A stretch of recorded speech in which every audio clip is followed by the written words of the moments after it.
বেলাল রাদিয়াল্লাহু তাআলা আনহুর বাড়ি আমি 6 বার এই দুই চোখে দেখছি। উনাকে দেখি নাই, কিন্তু ওনার দেশের মানুষগুলাকে দেখছি। এখনো পছন্দ হয় না, না রং না ঢং, মনে হয় যে ডাইস ছাড়া বানায় আল্লাহ ছেড়া দিছে। কোন রঙও নাই, ঢংও নাই। 1400 বছর আগের বেলাল কেমন ছিল ভাবেন। আল্লাহর কাছে তার পরিচয়, ছোট্ট জীবনটাকে সে করছিল, এটাই তার কাছে পুঁজি ছিল, আর কিচ্ছু ছিল না। এটাই ছিল কৃতদাস ছিল, আবার পুঁজি হবে তো হবে কি। বেলাল তো ইথিওপিয়ার ছিল, এখনো তার বাড়িটা ঐতিহ্য হিসাবে রাখা আছে। ছোট্ট পাহাড়ের পদদেশে জঙ্গলের ভিতরে ওই ছোট্ট বাড়িটাকে এখনো সিমসাম সাজায় রাখা আছে। আপনি গেলেও দেখতে পারেন, আদিস আবাবার থেকে 3 থেকে 3.5 ঘন্টা লাগবে গাড়িতে, বেশি সময় লাগবে না। কিন্তু আমার বিশ্বাস আপনি ওইখানে গেলে চোখের পানি ধরেও রাখতে পারবেন না, আপনার ভিতর থেকে কান্না আসবে। আমি 6 বারের একবারও ধরে রাখতে পারি না, ভিতর চোখে পানি ঝরছে, ভিতর থেকে চিৎকার আসছে, বেলাল তুমি কোথায়, আমি কোথায়, বেলাল তুমি কোথায়, দুনিয়া কোথায়, আমার দেশের মানুষ কোথায়, কোথায় তুমি যে জমিনে হাঁটলে জান্নাতে পদধূলি। 3 মাস মদিনার থেকে দূরে থাকলে আল্লাহর রসুল স্বপ্নে যায় ডাইকা নিয়ে আসতেন, যে নিজ কবর থেকে উঠবেন, আল্লাহ রসুলের পায়ের নিচের থেকে কিয়ামতের দিন উঠবে, উঠাই আজান দিবে।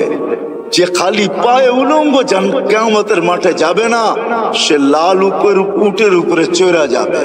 আমরা সবাই পায়ে হেঁটে কিয়ামতের মাঠে আল্লাহ তার কাছে আমল নামা চাবে না, বরং আল্লাহ বলবে আযদিন লানাল ইয়াওমা ইয়া বেলাল, বেলাল দুনিয়াকে একটা আজান শোনায়। সে আল্লাহর কাছে পরিচিতি লাভ করছে। মা বোনদের জন্য বলতেছি, রাবেয়ার বাড়ি বেশি দূরে না বেলালের বাড়ির থেকে, মাত্র 1 ঘন্টা ড্রাইভের ডিস্টেন্স। রাবেয়ার বাড়িটা এখনো রাখা, রাবেয়ার বাড়ি যদিও বলে বসরা, সে বসরায় চলে গেছিল কিন্তু দাসী হিসাবে, কিন্তু তার অরিজিনাল জন্মস্থান, অরিজিনাল বাড়ি ইথিওপিয়ায়। এখনো তার ঐতিহ্য রাখা আছে। বাংলাদেশেও কিছু ঐতিহ্য এখনো রাখা আছে, ঠিক না? সব তো হারায় যায় না, ঠিক না? না হারায় গেছে? কি বলেন? ইশাকার রাজধানী কি হারায় গেছে? না বিক্রমপুরের নাম হারায় গেছে, রাজা বীর বিক্রম হারায় গেছে বটে, কিন্তু বিক্রমপুর এখনো কাগজে কলমে লেখা আছে, ঠিক না? রাজা বীর বিক্রম হারায় গেছে, রাজবাড়ির রাজা হারায় গেছে, কিন্তু রাজবাড়ি এখনো রয়ে গেছে। জান্না নাটোরের রাজবাড়ি এখনো রাখা আছে, রাজারা কোথায় আছে কে জানে। আহসান মঞ্জিল আছে, কিন্তু এখন নওয়াব আহসানুল্লাহ নাই। এরকমই রাবেয়ার বাড়ি রাখা আছে। ওইখানে গেল কান্না আসে যে রাবেয়া তুইও কৃতদাসী ছিলি, তুইও তো 1000 বছর আগে কেমন ছিলি, আজকের গুলাকেই পছন্দ হয় না, তোকে আর কি পছন্দ হতো? তোর রূপরেখাই কিরকম ছিল, কিন্তু তোর নামের জীবনী কোনো বাসা নাই দুনিয়ায় যে বাসায় রাবেয়ার জীবন না। জান আমাদের দেশের লাইব্রেরি গুলো এখন ছাপে আর বিক্রি করে, মা বোনরা ওটা করে নিয়ে পড়ে। রাবেয়া কৃতদাসী ছিল, 33 বছর বয়সে মারা গেছেন। মারা যাওয়ার আগে রাবেয়া বিধবা হয়ে গেছেন। কাফনের জন্য নতুন কাপড়ও রাবেয়ার কপালে জোটে নাই, কিন্তু স্বপ্নে যখন দেখছে তো নূরের পোশাক পরা ছিল। জিজ্ঞাসা করছে, রাবেয়া ওই কাফনের কাপড় কোথায়? বলছে ওটা পিড়া ফালায়া দিয়েছেন, জান্নাতের নূরের পোশাক আল্লাহ পরায়।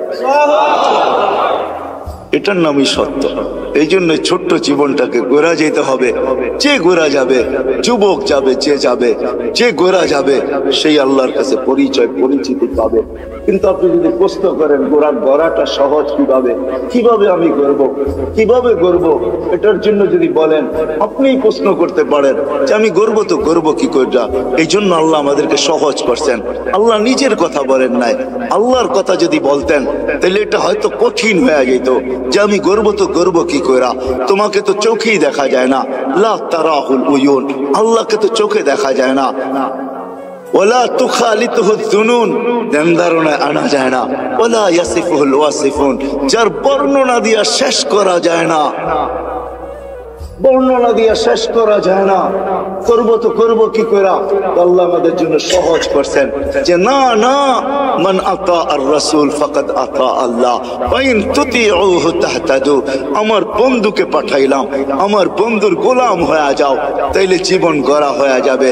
আমার বন্ধুর গোলাম হইতে দেরি, ডেলি তুমি প্রতি নামাজের ভিতরে যেটা চাও, হেদায়েত হেদায়েত হেদায়েত, ইহদিনাস সিরাতাল মুস্তাকিম, আমার বন্ধুর গোলাম হইতে দেরি, আমি হেদায়েতের মালা তোমাকে পড়াইতে দেরি করব। আমার বন্ধুর গোলাম হয়ে যাও।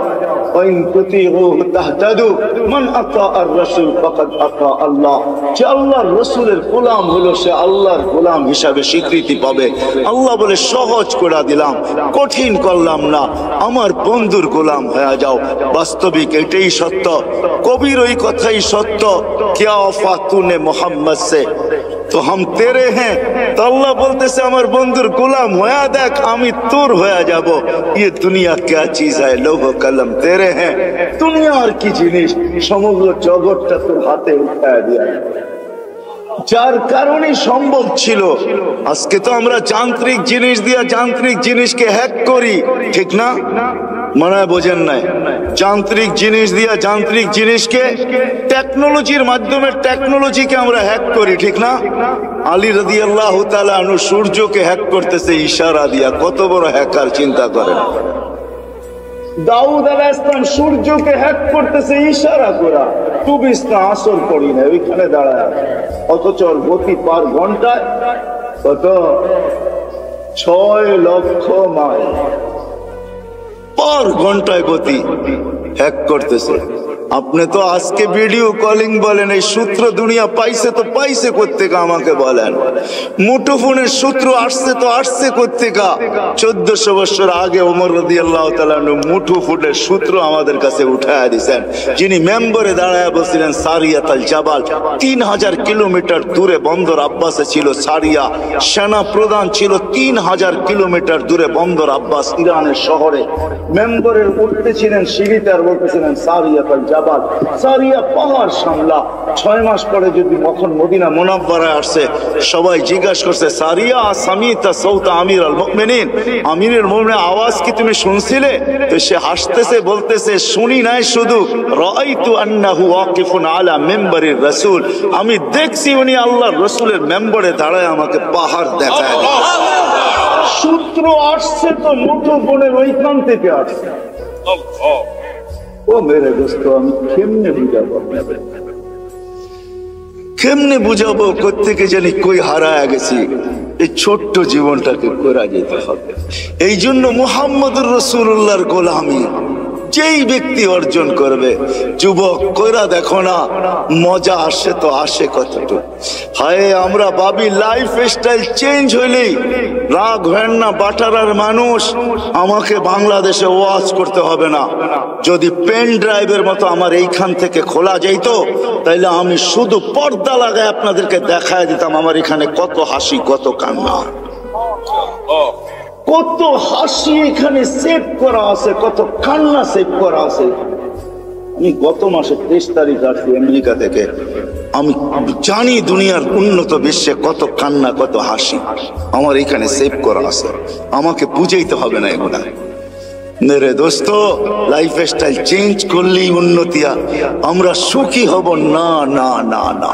মুহাম্মদুর রাসূলুল্লাহর গোলাম হইলে আখিরাতের জীবন শুধু বনা হবে না, দুনিয়াও। হায় হায়, চলেন বলেই দিই 2019-এ 20-এ তো যেতে পারি না প্যান্ডামিকের কারণে। 21-এ যখন গেছি, 2019-এ আমি এয়ারপোর্ট থেকে বাহির হতেছিলাম, আমেরিকার কোন এয়ারপোর্ট থেকে। তো আমার সাথে এক মুসলমান ছেলে দাড়ি টুপিওয়ালা মাকে হুইল চেয়ারে নিয়ে আসতেছিল।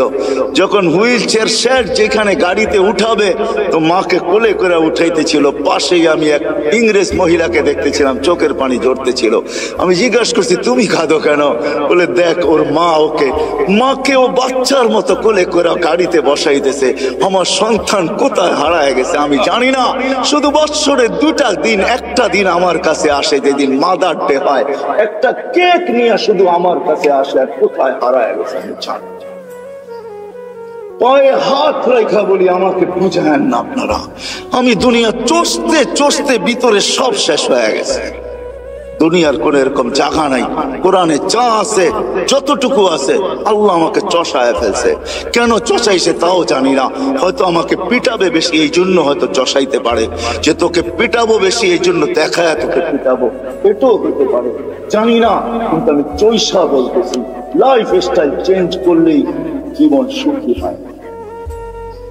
হায় হায়, আমি বাংলাদেশিদেরকে চিনি, অনেককে চিনি যারা হাতে ধরা চোখের পানি ঝরায়। প্রত্যেকবারই 2-4 জনকে পাই, মা বাবা বাবা বলে, মার সাথে তো সাক্ষাৎ হয় না, কিন্তু বাবা বলে হুজুর দোয়া করেন। আমার জানা ছিল না যে বুড়া বয়সে আমার ছেলের ঘরে আমাকে চাকর হইতে হবে, আমি জানি না, আমার জানা ছিল না। যদিও আমার কাছে গ্রিন কার্ড, যদিও আমার কাছে আমেরিকান পাসপোর্ট, কেননা 2 জনেই জব করে, এদের বাচ্চাগুলাকে দেখবে কে, চিলড্রেন কেয়ারে দিলে ডলার গুনতে হবে, আমাদের 2 জনকে গ্রিন কার্ড দিয়ে নিয়ে আসছেন। আমরা ঘরের ভিতরে থাকি, সবকিছু আমাদেরকে দেখতে হয়। যদি একটু কিছু 19 থেকে 20 হয়, ছেলে যদি কিছুও না বলে, তো বৌমার তোর চোখ রঙ্গানি আমাদেরকে সহ্য করতে হয়। বিদায় আমার জানা ছিল না শেষ বয়সে আমার ছেলের ঘরে আমাকে চাকর রাগ করেন না, পায়ে হাত রাখি যে আমাকে বুঝাইতে হবে।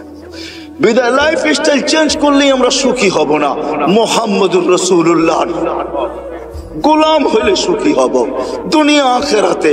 ওই রসুলের গোলাম যে আরশে যে আমাদের জন্য চোখের পানি ঝরাইছেন, বাটারার উলামা তাহকিক পড়ে কোরআনিয়ান যখন আরশে পৌঁছে তো আল্লাহ জিজ্ঞাসা করছে কি করতে আসছেন, কি চান এখানে আইসা, চাবেন কি আমার কাছে? বলছে লা আসআলুকা বিনতি ফাতেমা ওয়ালা আসআলুকা আম্মি আব্বাস, আমি চাচাও চাই না মেয়েও চাই না, আসআলুকা উম্মতি, আমি উম্মত চাইতে আসছি।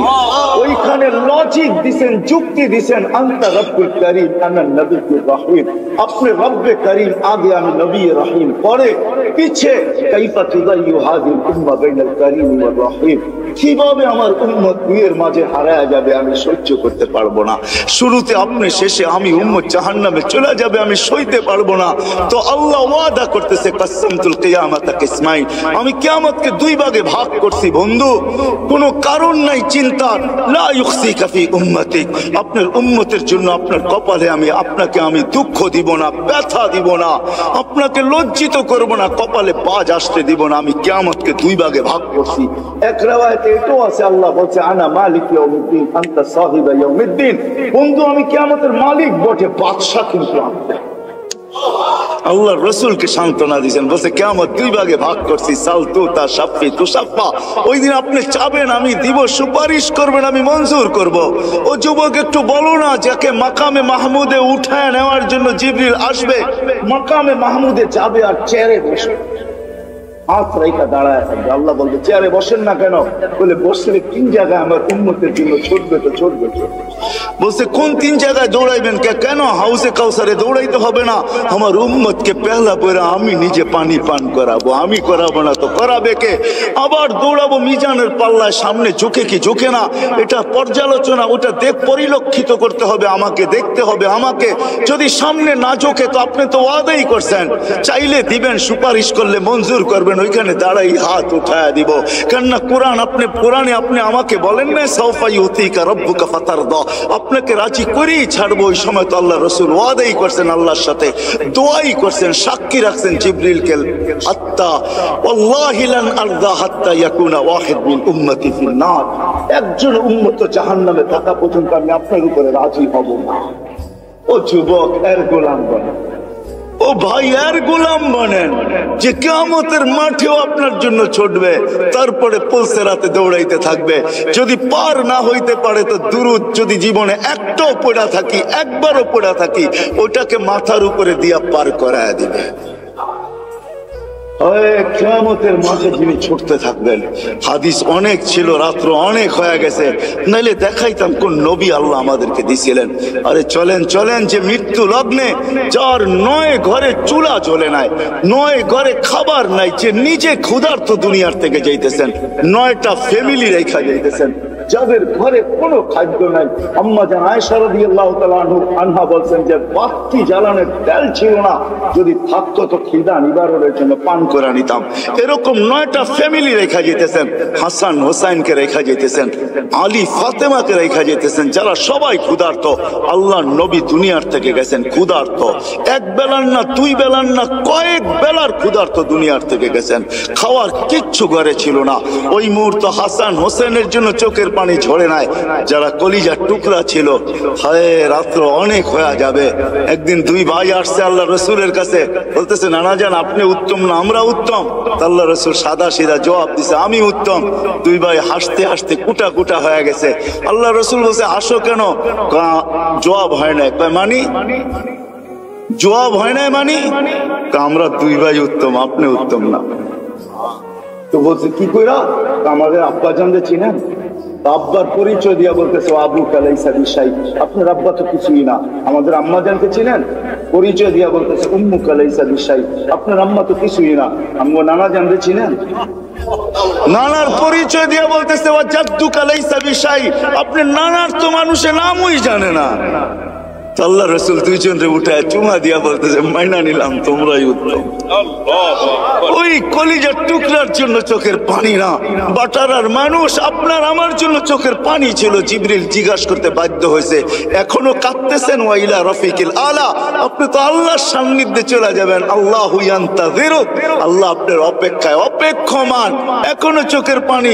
বলছে জিবরিল ফামান লিবাদিলি উম্মতি, আমার পরে উম্মতকে দেখা কে রাখবে। আজকে ওই উম্মত বলে লাইফ স্টাইল চেঞ্জ করলে আমি সুখী হব। ওই উম্মত বলে লাইফ স্টাইল চেঞ্জ করলে সুখী হব। ওই উম্মত বলে রাগ হয় না। চলেন শেষ হাদিস শুনে দেই, তাহকিক উলামা কইরা নিবে। জিবরিল যখন পর মারবে কবর থেকে আথার থেকে উঠানোর জন্য, মাকামে মাহমুদে নিয়ে যাওয়ার জন্য, তখনও উঠবেন ওয়া হুয়া ইয়াবকি ওয়া ইয়াকুল, চোখে পানি থাকবে, মুখে চিৎকার থাকবে আইনা জিবরিল আইনা উম্মতি। জিবরিল আমার উম্মত আমার রিসেপশনে আসে না কেন? তুমি একা কেন? উম্মত কি জাহান্নামের পারে চলে গেছে? তো জিবরিল কসম খায়া বলবে মা শাক্কাল আরদা আহাদুন ইল্লা আনতা, আপনি ব্যতীত সৃষ্টির ভিতরে কেউ উঠেই নাই। উম্মত উঠবে কোত্থেকে? আপনি শান্ত হন, চলেন মাকামে মাহমুদে, তারপরে উম্মত আসবে। উঠলে না রিসেপশনে আসবে। ওই নবী কবর থেকে টানতে ওনার লাইফ স্টাইল ওটার ভিতরে রাখা আছে। আপনার আর আমার এই ছোট্ট জীবনটাকে করা মুহাম্মদুর রাসূলুল্লাহর মতো দয়ালু রবি। হায় হায় আল্লাহ কি দিছে আমাদেরকে আমরা জানি না। এই জন্য আসেন আজকে ওনার গোলামি অর্জন, যে ওনার গোলাম হয়ে যাবে। যুবক হয়ে দেখো জীবন কিরকম। মা বোনদেরকেও বলবো, আর ওনার জীবনের সবচেয়ে বড় আদর্শ যেটা, সেটা হলো 5 ওয়াক্ত নামাজ। কি দুনিয়া আসতে দেরি, চেষ্টা করতে দেরি করেন নাই। ওইদিকে গেলে আরো লম্বা হয়ে যাবে। মাত্র দুনিয়াতে চাদরে রাখা হয়েছে, গুইরা লম্বা সেজদা। আম্মা জান বসে মা কুলতা কুলতা মা কুলতা, তুই যেন কি বলছিস আমি বুঝি নাই। লম্বা সেজদা, ওইটা বৈশা আত্মাহিয়াতর সুরতে বৈশা আঙ্গুল উঠাইতে দেরি, সমগ্র জগৎ আলোকিত হইতে দেরি হয় না। আমি তো বলি সেজদা দেন নাই, আমাদেরকে মেসেজ দিচ্ছেন। আমি তুর পাহাড়ও দেখছি। হায় হায়, ওইখানে যাওয়ার পরে হাদিস আমার মনে যে আমি কথা বলি, কারোর সাথে কথা বলবেন? তো আল্লাহ জবাব দিছে হ্যাঁ বলবো, কিন্তু শোনো তোমার সাথে কথা বলি পর্দার ওই পার থেকে, এই তুমি এই পারে আমি ওই পারে, এমন না যে আমি চূড়ায় তুমি পদদেশে।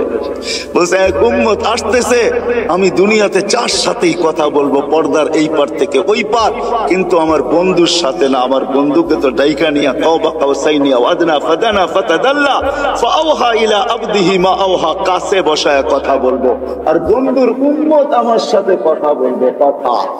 কিন্তু ফালা হিজাবা বাইনি ওয়া বাইনাহুম, এদের মাঝে আমার মাঝে কোনো পর্দা থাকবে না।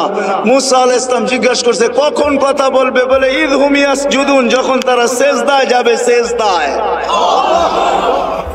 হায় হায়, জীবন গড়ার সবচেয়ে বড় মুহাম্মদুর রাসূলুল্লাহর জিন্দেগির সবচেয়ে বড় জিনিস যেটা, মুখ্যম জিনিস যেটা, যেটা সিল লাগায় নিয়ে আসছেন। বলে না একের এক না 101 না, একই যেন প্রবাদ বাক্য আছে না, আরে এরকম এক আমল নিয়ে আসছেন যেটা একটাই 100 না, একটাই জিন্দেগি। এই জন্য হাদিস সিল মাইরা নিয়ে আসছেন, ইদা সালুহা সালুহা সাইরুল আমাল, নামাজ ঠিক তো জীবন, নামাজ ওকে তো জীবন ওকে। 5 বার আল্লাহ ডাকে, ওই আল্লাহ ডাকে, ওই আল্লাহ যিনি আমাদেরকে অস্তিত্ব দিয়েছেন, ওই আল্লাহ ডাকে যিনি 99 পদের মালিক। কয়টা? এই জন্য আসেন, ওয়াদা করেন যে আজকের থেকে নবীর গোলাম হব। ওয়াদা নামান, আজকের থেকে নামাজ ছাড়বো না। কে কে ওয়াদা করতে পারে যে আজকের থেকে নামাজ কোনো অবস্থায় ছাড়বো? আমি বিশেষ করে যুবকদের পায়ে হাত দিয়া করি, ছাড়বো না নামাজ। জানো না যুবক তুমি কোথায় পৌঁছবে? যদি 5 ওয়াক্ত নামাজও গ্যারান্টির সাথে বাজমাত পড়তে পারো, তো একটা দিন আসবে আল্লাহ তোমাকে দেখা লজ্জা পাবে। আমি হাদিস দিতে পারি, হাদিসই আছে। এই জন্য বাংলাদেশ নড়ে চড়ে পড়ে না, কেন বাংলাদেশের সাথে আল্লাহ সম্পর্ক। হাজারো লক্ষ যুবক বাংলাদেশে আছে যাদেরকে দেখে আল্লাহ লজ্জা পায়। শুধু মাদ্রাসায় না, স্কুলও আছে, কলেজও আছে, ইউনিভার্সিটি তো আছে, হ্যাঁ হ্যাঁ, বুয়েট চুয়েট সব জায়গায় আছে, মেডিকেল কলেজও আছে। জন ময়মনসিংহ এগ্রিকালচারে গেলে মাঝে মাঝে মনে হয় এটা মাদ্রাসার ভিতরে ঢুকে গেছি। এটা এগ্রিকালচার না, যেটা এশিয়ার ভিতরে সবচেয়ে বড় এগ্রিকালচার কলেজ, কিন্তু মনে হয় যে ইকরাম মাদ্রাসার ছেলে ফেলে। আমি মাঝে মাঝে গেলে ওদেরকে বলি, তোদেরকে দেখেই মনে হয় আল্লাহ লজ্জা পায়। আমার জীবনের একটা পর্ব ছিল অস্ট্রেলিয়ায়, আমি এক জায়গায় রাত্রে কাস্ট করতেছিলাম, তখন আমার মনে চেয়েছে আমি সহ জমিনটা উল্টে গেলে এখন ভালো। কিন্তু আমার সাথে যে অস্ট্রেলিয়ান যুবকরা ছিল ওদের দিকে দেখে আমি ক্ষান্ত হয়ে গেছি। ওই হাদিস মনে পড়ছে যে যুবক উল্টাবে তো উল্টাবে কি করে, তুই তো আমার সাথে দাঁড়ায় আছিস, উল্টাবে তো উল্টাবে কি করে? কেন তোর মতো যুবককে দেখলে তো আল্লাহ লজ্জা পায়। তো আল্লাহ নিজেই বলছে লাউলা শাবাবা খুশা, যদি ওই যুবকরা না থাকতো যারা লজ্জাপতির মতো আল্লাহর ভয়ে নিজেকে গুটায় আনিছেন, লাজালতুস সামা হাদিদা, আকাশ লোহার, জমিন সফসফা, জমিন তামার, মাটিগুলা বালু, বৃষ্টির একটা ফোঁটা না, শস্যের একটা দানা না, বল আনসালতু আলাইহিমুল আযাবা সাব্বা, একের পর এক আযাব দিয়ে আমি ধ্বংস করি। আল্লাহ দেখায় দিছে করুণা দিয়া, আমাদেরকে সিরুন নিচে নিয়ে গেছে। 750 কোটি মানুষ, ছোট্ট একটা ভাইরাস যাকে মাইক্রোস্কোপ দিয়ে জুম করা ছাড়া দেখা যায় না। শুধু ডাইরেক্ট মাইক্রোস্কোপ দিয়েও দেখা যায় না, ওটাকে জুম করতে হয়, বড় করতে হয়। এই জন্যই তো আপনারা মাস্ক পরেন না। এত বড় বড় টেলিভিশনে দেখেন আর মনে মনে ভাবেন নাকের ছিদ্রটা এত বড় না, এটা যাইবো তো যাইবো কি করে, ঠিক না? এই জন্যই তো কেউ করি না মাস্ক, আমরা এত বড় বড় দেখি, ঠিক না? বলেন ছোট্ট একটা ভাইরাস সারা দুনিয়া 750 কোটি মানুষের ব্রেন 2020-এ জিরোর নিচে নামায় রাখছে। ভ্যাকসিন আসলেই কি হবে? কোন ভ্যাকসিনের গায়ে লেখা আছে 100% গ্যারান্টি? কি বলেন? না ফাইজার না মডার্না। আপনি বলেন আপনি কি দেন না? না, দিতে হয়েছে, অনেক আগে দিয়ে ফেলছে, বাধ্য হয়ে দিতে হয়েছে। আল্লাহ দেখায় এই জন্য। আসেন মেরে দোস্ত, 5 ওয়াক্ত নামাজ যুবক আজকের থেকে যেন না ছোটে। নবীর স্টাইল, নবীর জিন্দেগি গ্রহণ করো, দেখো তোমার লাইফে মজা আসে কিরকম। লাইফটা দিছেন আল্লাহ এনজয় করার জন্য, কিন্তু তুমি যেটাকে এনজয় মনে করতেছো, দিস ইজ নো এনজয়। এটা এনজয় না, 2 দিন পরেই তুমি দেখবে এটা এনজয় না। দুটা জিনিস তুমি অতি সত্বর হারায় ফেলবে, দুটা তোমার জন্য অবধারিত। রাগ হয় না, তোমাদের পায়ে হাত, তোমাদের হিতাকাঙ্ক্ষী হিসাবে বলতেছে। অল্প বয়সে যৌবন হারায় ফেলবে, অল্প বয়সে, হাদিসের ওয়াদা, অল্প বয়সে যৌবন হারায় ফেলবে। যার দ্বারা আমাদের যুবকরা অ্যাডিক্টেড হয়ে যৌবন হারায় ফেলে, বিভিন্ন লাইনে যে যৌবন হারায় ফেলে, নবীর আদর্শ দূরে সরার। আর দ্বিতীয় হলো 50-এর আগে মৃত্যু। আমি আপনাদেরকে গণাইতে চাইতেছি না, এই জন্য নামাজ কোনোদিন ছাড়বো না ইনশাআল্লাহ। হ্যাঁ, আর সর্বশেষ কথা, এটা সামনে দিছে বিদায় বলতেছি, বলছে বিদায় এরকম না। যেটা বলতেছিলাম, বাংলাদেশ নড়ে চড়ে পড়ে না, এই জমির সাথে আল্লাহর বিরাট বড় একটা ভালোবাসা আছে। আমার কাছে অনেকগুলো সূত্র আছে, আমি তালাশ করে দেখছি। দুনিয়া দেখেই বলতেছি, মক্কা, মদিনা, বাইতুল মুকাদ্দাস ভিন্ন কথা, এই তিনটাকে নিয়ে কোনো তুলনা হয় না, আলোচনা হয় না। এছাড়া বাংলাদেশের জমিনের মতো দুনিয়ায় কোনো জমিন আল্লাহ তৈরি করেন নাই। এই জমিনের মতো পরিবেশ দুনিয়ার কোথাও নেই। এত দাড়ি টুপি, এত জুব্বা, এত পর্দা নিশিন, রাত্র 11, সাড়ে 12টা বাজতে চলছে। দুনিয়ার কোথাও আপনি দেখাইতে পারবেন না এত রাত অবধি বসে আল্লাহ আল্লাহ রসুলের কথা চাতকের মতো শুনে, এরকম দুনিয়ার কোনো দেশ নেই। ময়মনসিংহ, সিলেট চলে যান, সারা রাত্র ওয়াজ হতে থাকে। বাংলাদেশের জমিনের সাথে আল্লাহ সম্পর্ক, এই জন্য এখানে একটা বিচিত্রময় পরিবেশ আছে যেটা দুনিয়ার কোথাও নাই। আমি ঘুরা বলতেছি, যতদিন এই পরিবেশটা টিকা থাকবে আমার বিশ্বাস এই দেশ নড়বে চড়বে, কিচ্ছু হবে না। কেননা এই দেশের কোনো গলি নাই যে গলিতে মসজিদ না আছে, কোনো গলি নাই যেখানে মাদ্রাসার সাইনবোর্ড না আছে, কোনো গলি নাই যেখানে দুই একজন আলেম বাস না করে। বাংলাদেশের ভিতরে এই পরিবেশটা যদি আমরা টিকায় রাখতে পারি, এটার জন্যই প্রয়োজন এটা, যেটা আমার আগে যিনি উনিও বললেন, এটা বেশি না, 1 স্কয়ার ফিট জায়গা আপনার মা বাবার নামে দিয়া দেন। আমি একটা প্রশ্ন করলে কেউ হাত তুলতে পারবেন না। আমার বিশ্বাস এখানে মনে হয় একজনও নাই যে প্রতিদিন মা বাবা থাকুক আর না থাকুক, যাদের নাই তাদেরকেই প্রশ্ন করি যে প্রতিদিন বাহির হওয়ার সময় মা বাবার নামে 2 টাকা সদকা করে বাহির হই, একজনও হাত উঠাতে পারবে।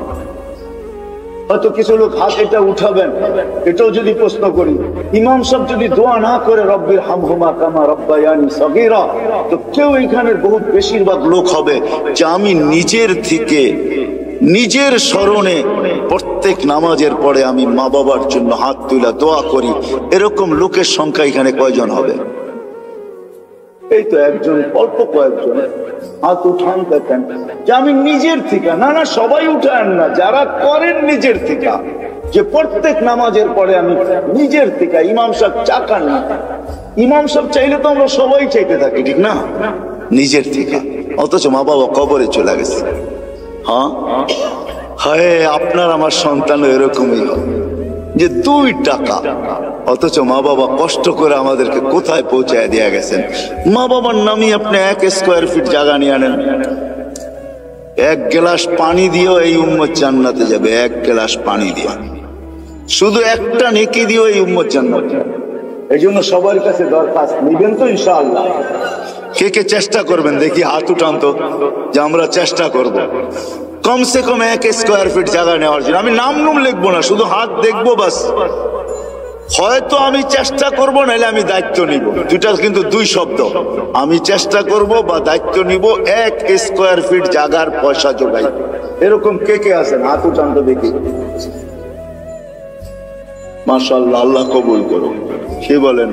তো আমার সাথে এক মুসলমান ছেলে দাড়ি টুপিওয়ালা মাকে হুইল চেয়ারে নিয়ে আসতেছিল। যখন হুইল চেয়ার শেড যেখানে গাড়িতে উঠাবে, তো মাকে কোলে করে উঠাইতেছিল। পাশেই আমি এক ইংরেজ মহিলাকে দেখতেছিলাম, চোখের পানি ঝরতেছিল। আমি জিজ্ঞাসা করছি, তুমি কাঁদো কেন? বলে, দেখ ওর মা মাকে ও বাচ্চার মতো কোলে করে গাড়িতে বসাইতেছে। আমার সন্তান কোথায় হারায় গেছে আমি জানি না। শুধু বৎসরে 2টা দিন, একটা দিন আমার কাছে আসে যেদিন মাদার ডে হয়, একটা কেক নিয়ে শুধু আমার কাছে আসে, আর কোথায় হারায় গেছে আমি জানি। হয়তো আমরা আজকে দুনিয়াতে আসি, দুনিয়ার পরিস্থিতি আর সিস্টেম এটাই বলতে চাইতেছে যে বেশি দিন আমরা সবাই দুনিয়াতে থাকবো না। কেননা আমাদের বয়সটাও বেশি লম্বা না, 60 থেকে 70 বছর। দুনিয়ায় কোনো দেশ আছে কিনা আমার জানা নাই যার গড় আয়ু 70-এর উপরে আছে। হয়তো আপনাদের কাছে জানা থাকতে পারে। বিদায় 70 পর্যন্তই আমাদের জীবনের সীমা রেখা। এর চেয়ে বেশি যারা পাবে, হাদিসের আলোকে বোঝা যায়, কালিলুম মা ইয়াতাজাওয়াজুন, এর চেয়ে বেশি যারা পাবে এদের সংখ্যা বড় নগণ্য হবে। বিদায় আমরা ভাইবা নিতে পারি, কিন্তু এটাও তো সত্য, কেউ বুকে হাত দিয়ে বলতে পারবে না আমি 60 বাজবো কি 70 বাজবো। এটাও তো জানার মতো টেকনোলজির যুগে কোনো মেশিন এখনো বাহির হয় নাই। যদিও আগে ভাবতাম যে জ্বর মাপতে হলে থার্মোমিটার মুখে নিতে হবে অথবা বুগল তলে নিতে হবে, কিন্তু টেকনোলজি উন্নতি হওয়ার কারণে এখন আর জ্বর মাপতে মুখেও নিতে হয় না, আর বগল তলেও নিতে হয় না, বেশি দূরে যেতে হবে না। আমাদের এয়ারপোর্টেই মেশিন লাগানো আছে। আপনি গেট ক্রস করতে থাকবেন, তাপমাত্রা দেখার যার দায়িত্ব সে তাপমাত্রা দেখতে থাকবে যে আপনার তাপমাত্রা কতটুকু। যদি দেখে তাপমাত্রা অনেক বেশি, তো গেটেই আপনাকে থামায় দিবে, আপনিও জানবেন না যে তাপমাত্রা মাপলো তো মাপলো কি করে। টেকনোলজি উন্নতি হয়েছে, কিন্তু এখন পর্যন্ত কোনো মেশিন আসে নাই যে মানুষের কপালে লাগাবে আর বলে দিবে তার বয়স কতটুকু আছে। মনে হয় কোনোদিন এই মেশিন আসবেও না, আর এটাই সত্য, কোনোদিন এই মেশিন আসবে না যে আমি 60 বাজবো কি 70 বাজবো।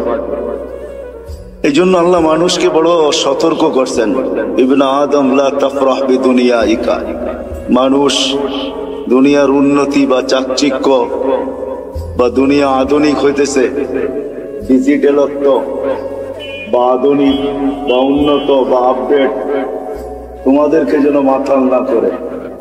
ফাইন্নাকা গায়রা মুখাল্লাদ, এটা দিলে বসাও যে তুমি কিন্তু চিরঞ্জীব না। আবার আল্লাহ যুবকদেরকে পৃথক করছেন, ইয়া শাবাব, ও যুবক, লা ইয়াক্তারুকা শাবাবুকা, যৌবন যেন তোমাকে মাতাল না করে, বিমুখ না করে। কাম মিন শাব সাবাকাকা ইলাল মাউত, আল্লাহ লজিকও দিছেন, যুক্তিও দিছেন যে কত যুবককেই তো আমি যৌবন অবস্থায় কবরের কোলে শোয়ায় দিছি। এটাই কিন্তু চির সত্য। আমাদের সবাই উপস্থিত যদি এখনো আমরা দুনিয়াতে বা প্রত্যেকেই একটা পজিশন নিয়ে চলি, কিন্তু একটা দিন অচিরেই আসবে যে আমরা কেউ দুনিয়াতে থাকবো না। যদিও আজকে বিরাজমান কথা, কিন্তু আমার ঠান্ডা ঠান্ডাই হবে, সুরটুর হবে না। ধ্যান দিয়ে শুনলে হয়তো বুঝে আসতে পারে, দিলে গাঁথতে পারে। আমরা কেউ থাকবো না, শূন্য দুনিয়া আল্লাহ শূন্য করবে, এটাই আল্লাহ সিস্টেম। এই জন্য প্রতিদিন কিন্তু আল্লাহ আমাদেরকে আপডেট দেখায়। এর আগেও মানুষ মারা যেত প্রতিদিন, এখনো 3 থেকে 4 লক্ষ মানুষ ডেলি মারা যায় বিভিন্ন কারণে, কিন্তু কোনোদিন আপডেট আমাদের সামনে আসতো না। হয়তো নেটে সার্চ করলে পাওয়া যেত, কিন্তু করোনা কিন্তু ডেলি আমাদেরকে আপডেট দেখাইতেছে, ঠিক না? কত হাজার দুনিয়ার থেকে উঠে যেতেছে। আলহামদুলিল্লাহ আমাদের দেশে নাই, না আসুক এটাই আমরা চাই। আমাদের দেশ করোনা মুক্ত হোক, এটাই আমাদের সদা সর্বদা দোয়া। কোনো বিপর্যয় না ঘটুক, এটাই আমরা চাই। কিন্তু সারা দুনিয়ার আপডেট কিন্তু আমাদের সামনে আসে। আল্লাহ কিন্তু বুঝাইতে চাইতেছে, ডেলি কিন্তু আমি 5000 করে উঠাইতেছি, 10,000 উঠাইতেছি, কখনো বাড়ে কখনো কমে। একদিন শূন্য দুনিয়া কিন্তু শূন্য হয়ে যাবে, আবার একটা দিন আসবে দুনিয়াই থাকবে না। আমি মানি আর না মানি এটাই কিন্তু সত্য, আর এটারই নিদর্শন আল্লাহ আমাদের সামনে তুলে ধরতেছেন। এই জন্য দুনিয়া ঘুরলে দেখা যায় এখনো আছে। আপনাদেরকে আমি অ্যাড্রেস দিতে পারি। কওমে আদ যারা দুনিয়ার ভিতরে সবচেয়ে বড় ছিলেন, যাদের স্লোগান ছিল মানে আসাদ্দু মিন্না কুওয়া, আমাদের চেয়ে শক্তিশালী কে? 120 ফিট লম্বা ছিলেন। এদের ঘরগুলো এখনো রাখা আছে। ইয়ানহিতুনা মিনাল জিবালি বুয়ুতা, জমিনে বাস করতেন না, বলতেন জমিন আমাদের পেশাব পায়খানার জন্য। পাহাড়ে বাস করতেন, এখনো মাথার ডাচাটা রাখা আছে। আমি অ্যাড্রেস দেই, আমি দেখা আসছি, আপনারাও দেখা আসেন। 6 ফিটের একটা মানুষ এইদিকে দাঁড়াবে, আরেকটা ওইদিকে দাঁড়াবে, একজন আরেকজনকে দেখবে না এই মাথার উপর। এই ঐতিহ্যগুলো দুনিয়াতে রাখা আছে, এগুলো নিদর্শন স্বরূপ। আমরাও একদিন চলে যাব, যিনি নিয়ে আসছেন উনি আমাদেরকে নিয়ে যাবেন। হ্যাঁ, এটাই সত্য। মালাকুল মউতকে যখন আল্লাহ মউতের জন্য নির্ধারণ করেন, তো ওনার প্রশ্ন ছিল, আল্লাহ নিয়া তো আসবো, হুকুমের অমান্য তো করা যাবে না, কিন্তু মানুষ তো আমাকে গালি বানিয়ে দিবে। সবাই বলবে লোকটার কোনো কাজই নাই, শালি বাটারা সারাদিন ঘুরতে থাকে। এই থানার ভিতর থেকে প্রতিদিন কেউ না কেউ ওঠে, ঠিক না? তো আমরা তো বলবো লোকটার কোনো কাজই নাই, খালি বাটারা থানার ভিতরেই ঘুরে, যাকে মনে চায় তাকে উঠায় নিয়ে যায়। তো তার এই প্রশ্নের উত্তরে আল্লাহ বলছিলেন সাআজালু লিল মাউতি সাবাবা, আমি মৃত্যুর কারণ বানায় দিব। ইয়াযকুরু সাবাব ওয়া ইয়ানসা, মানুষ কারণ নিয়ে আলোচনা করবে, তোমার নাম কেউ ভুলে নিবে না। এটাই সত্য। সময়ের আগে কেউ মরে না, আর কারণ ছাড়াও কেউ মরে না। যদি তাই হইতো তাহলে সান্ত্বনার মেশিন, লাইফ সাপোর্ট, এটা যাবে তো যাবে কোথায়? উচিত তো ছিল লাইফ সাপোর্টে দেখতে দেরি, তার লাইফ সুরক্ষিত হওয়া দেরি হতো না, ঠিক না? কি বলেন? লাইফ সাপোর্টে যে যায় সেও ভাবে হয়তো ফিরবো না, যারা দেয় তারাও ভাবে হয়তো ফিরবো না, ডাক্তাররাও ভাবে মনে হয় আর বাঁচাইতে পারবো না, কেননা লাইফ সাপোর্টে চলে আসছে, ঠিক না? কিন্তু নাম তো লাইফ সাপোর্ট, ঠিক না? শব্দটা যদিও ইংরেজি, কিন্তু বাংলা করলে কি দাঁড়াবে? জীবনকে সুরক্ষিত করে, এটাই তো, জীবনকে বাঁচায় দেয়। আসলে তা না, কারণ ছাড়া কেউ যায় না, সময়ের আগেও কেউ যায় না। বিদায় শূন্য হবে একদিন, এটাই সত্য। আপনার আমি মানি আর না মানি, আর একদিন আসবে এটা কিছুই থাকবে না, যেটাকে কিয়ামত বলে। হাদিসের দ্বারা আল্লাহ আমাদেরকে বুঝাইছেন। আল্লাহ রসুল আমাদেরকে বাধ্য করে না, আমাদেরকে বুঝায়। বাধ্য আল্লাহ করতে পারে, এই জন্য আল্লাহ আমাদের সামনে লজিক রাখছেন, যুক্তি রাখছেন। আকাশ দেখ, উচ্চতা দেখ, তারাউনাহু বিগাইরি আমাদ, কোথাও তুমি খুঁটি পাবে না। দুনিয়ার সবচেয়ে পাওয়ারফুল দূরবীন হলো হুবল, সে সারা দুনিয়া ছাট মাইরা দেখছে, কোথাও কোনো খুঁটি নাই। বিদায় আজ পর্যন্ত নাসার হুবল এই তথ্য দেয় নাই যে আমরা কোথাও খুঁটি পাইছি, খুঁটি দিয়ে আকাশ দাঁড়ায় আছে। আল্লাহ বলছে কোথাও খুঁটি নাই। একটা না সাবা সামাওয়াতুন তিবাকা, একের পর এক 7টা, প্রত্যেকটা এক সমান বড় না। যদি বিশাল স্টেডিয়ামের ভিতরে একটা মার্বেল রাখা হয়, তাইলে স্টেডিয়ামের তুলনায় মার্বেলটা যতটুকু ছোট, প্রথম আকাশটা দ্বিতীয়টার সামনে এতটুকু ছোট, দ্বিতীয়টা তৃতীয়র সামনে এতটুকু ছোট, প্রত্যেকটা তার পরেরটার সামনে এতটুকু ছোট। আল্লাহ বলে 7টা দাঁড় করায় রাখছি, যদি 7টাকে বাধ্য করতে পারি দাঁড়ানোর উপরে, তুমি আর কে? 3.5 একটা মানুষ, তোমাকে বাধ্য করা কোনো ব্যাপার না। কি ব্যাপার? আল্লাহ বলে যদি আকাশ দিয়ে বুঝে না আসে, কেননা কারো আকাশ দিয়ে বুঝে আসার কথাও না, কেননা বিজ্ঞান আজকে আকাশের নিচে ঘুরতে ঘুরতে সেই হারায় গেছে। বিদায় সে কোনো তথ্য তেমন দিতে পারে নাই, কিন্তু এই জন্য আল্লাহ আমাদেরকে একটু নিচে নিয়ে আসছেন। বলছে উনদুরিলা শামসি ওয়া শুআইহা, সূর্য দেখো আর কিরণ দেখো, তোমাদের দুনিয়ার থেকে 13 লক্ষ গুণ বড়। আমাদের দুনিয়াটা নক্ষত্র না, গ্রহ, এটা নক্ষত্র 13 লক্ষ গুণ বড়। আল্লাহ বলে এটাকে যদি 365 দিনে 365 কক্ষপথে আমি বাধ্য করতে পারি, যার চলার ঘন্টা পার ঘন্টায় 6 লক্ষ কিলোমিটার বেগে দৌড়াইতেছে, একে যদি আমি বাধ্য করতে পারি, তো তোমাকে বাধ্য করা কোনো ব্যাপার না। আল্লাহ বলে এটাও যদি বুঝে না আসে, তো উনদুরিলাল বিহারি ওয়া আমওয়াজিহা, সমুদ্র দেখার তরঙ্গমালা গুলা দেখ। সমুদ্রকে আমি বাধ্য করছি। পদ্মা, মেঘনা, যমুনা ভাঙ্গে আমি মানি, কিন্তু আজ পর্যন্ত বঙ্গোপসাগর ভাঙছে এরকম খবর, বঙ্গোপসাগরে ভাঙ্গন শুরু হয়েছে এরকম কোন খবর মনে হয় বাংলাদেশের কোন নিউজ পেপারে আসে নাই, ঠিক না? অথচ পদ্মা ভাঙ্গে, মেঘনা ভাঙ্গে, যমুনা ভাঙ্গে, কিন্তু যতগুলা ঢেউ প্রতিদিন আশ্রয় পড়ে আমাদের কুলে, আজ পর্যন্ত পদ্মা, মেঘনা এরকম একটা ঢেউয়েরও অস্তিত্ব দিতে পারে। আল্লাহ বলে ওকে বাধ্য করছি, এই জন্য তোমাকেও বাধ্য করা কোনো ব্যাপার না। আল্লাহ বলে এটাও যদি বুঝে না আসে, তো উনদুরিলাল জিবালি ওয়া ইস্তিকরারিহা, পাহাড় দেখো আর দৃঢ়তা দেখো, ওটাকেও আমি বাধ্য করছি, তোমাকে বাধ্য করা কোনো ব্যাপার না। হইতে পারি আমি হাট্টা গাট্টা, হইতে পারি আমি যৌবনে বড়া যুবক, তাতে কি আসে যায়? আল্লাহর উপমা বা লজিক দেখেন না। আল্লাহ বলে তোমাকে আমি বাধ্য করতে পারি, এটা কোনো ব্যাপার না। আল্লাহ বলে এটাও যদি বুঝে না আসে, তো উনদুরিলাল আরদি ওয়া ইত্তিসাইহা, জমিনটাকে পানির ভিতরে আল্লাহ বিছাইছেন।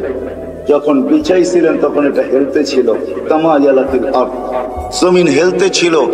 আল্লাহ বলে ফাজআলনাল জিবালা ফিহা আওতাদা, আমি পাহাড়কে প্যারাক বানায় বেড়া গেছি, ফাস্তাকাররাতিল আরদ, জমিন স্থির হয়ে গেছে পানির ভিতরে। এটা দেখা ফেরেশতাদের চক্ষু কপালে উঠছিল। ওই প্রশ্নের দিকে আমি যাইতে চাই না। ফেরেশতা আল্লাহকে জিজ্ঞাসা করছিলেন, হাল খালাকতা আশাদ্দু খালকাম মিনাল জিবাল, আল্লাহ পাহাড়ের চেয়ে শক্তিশালী কিছু আপনি তৈরি করছেন। আল্লাহ বলছে লোহা যে পাহাড়কে কাটা ঢের বানায় দেয়, বলছে এর চেয়ে শক্তিশালী? বলে আগুন যে লোহাকে পানির মতো তরল করে দেয়, বলছে এর চেয়ে শক্তিশালী? বলে পানি। বলে এর চেয়ে শক্তিশালী? বাতাস। বলে এর চেয়ে শক্তিশালী? বলে এটা আছে যেটা আল্লাহ আমাদেরকে দিচ্ছেন আর কাউকে দেয়। আমাদেরকে দিচ্ছেন ওটা আর কাউকে দেন। যদি আল্লাহ বলতেছে জমিনের দিকে দেখো, প্রশস্ততা দেখো, আর যদি আমাদের গ্রহের দিকে দেখেন, এই দুনিয়ার ফুটবলটার দিকে দেখেন, তো সে 66,000 মাইল গতিতে সূর্যের পিছে দৌড়াইতেছে, 1000 মাইল বেগে পার ঘন্টায় ঘুরতেছে।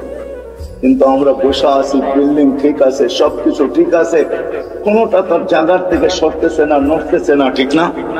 অথচ যদি 66,000 মাইল ব্যাগে যদি সে ছুটে, সবাই উড়া যাওয়ার কথা ছিল। আল্লাহ বলে না, আমি জমিনকে বাধ্য করছি, তুমি দৌড়াও, তাতে কিছু আসে যায় না, তুমি ঘোরো, তাতে কিছু আসে যায় না, কিন্তু খবরদার আমার বন্দার গায়ে যদি বাতাস লাগলো। আল্লাহ বলে আমি বাধ্য করছি, তোমাকেও বাধ্য করতে পারে, আল্লাহ বাধ্য করবে। নাইলে আপনি কি ভাবেন 5 ওয়াক্ত আল্লাহ ডাকবে আর আপনি আসবেন না? 5 ওয়াক্ত আল্লাহ ডাকবে আর আপনি আর আমি বলবো ব্যস্ত? হ্যাঁ, রোড গার্ড আলাও বলে ব্যস্ত, হাট বাজার আলাও বলে ব্যস্ত, দোকান পাট আলাও বলে ব্যস্ত, অফিস আদালত ওয়ালাও বলে ব্যস্ত, ঘর বাড়ি আলাও বলে ব্যস্ত, মিল ফ্যাক্টরি ওয়ালাও বলে ব্যস্ত, প্রত্যেক ব্যক্তি খেত খামার ওয়ালাও বলে ব্যস্ত। প্রত্যেক ব্যক্তি যাকে জিজ্ঞাসা করবেন, আজানের ধ্বনি কানে আসে, কিন্তু সে বলে আমি ব্যস্ত, ব্যস্ত, ব্যস্ত, ব্যস্ত। আসে তো কয়জন আসে? যুবকও বলে আমি ব্যস্ত, এমনকি বৃদ্ধ বলে আমি ব্যস্ত, নারীও বলে ব্যস্ত, পুরুষও বলে ব্যস্ত, সব শ্রেণীর মানুষ বলে আমি ব্যস্ত। অথচ ডাকে কে? কোন আল্লাহ? কোন আল্লাহ ডাকে? রাগ হয় না, দুনিয়ার কোন পদস্থ মানুষ ডাকলে লঙ্গির খবর থাকে না। দুনিয়ার কোন পদস্থ মানুষের চিঠি আসলে, দাওয়াত নামা আসলে, দাওয়াতের কার্ড আসলে 1 মাস আগের থেকে জামায় মাঞ্জা দেওয়া শুরু হয়। মাঞ্জা চিনেন? আমি পুরান ঢাকায় বড় হয়েছি তো এই জন্য কিছু ঢাকায় শব্দ আসবে, কিন্তু আপনাদেরকে বুঝা নিতে হবে, বাটারার মানুষ মাঞ্জা দেওয়া শুরু করে, অথচ ডেলি 5 বার আল্লাহ ডাকে। আল্লাহ কোন আল্লাহ? আল্লাহ নিজেই বলতেছেন, আমার আল্লাহ নিজেরই পরিচয়। কোন আল্লাহ?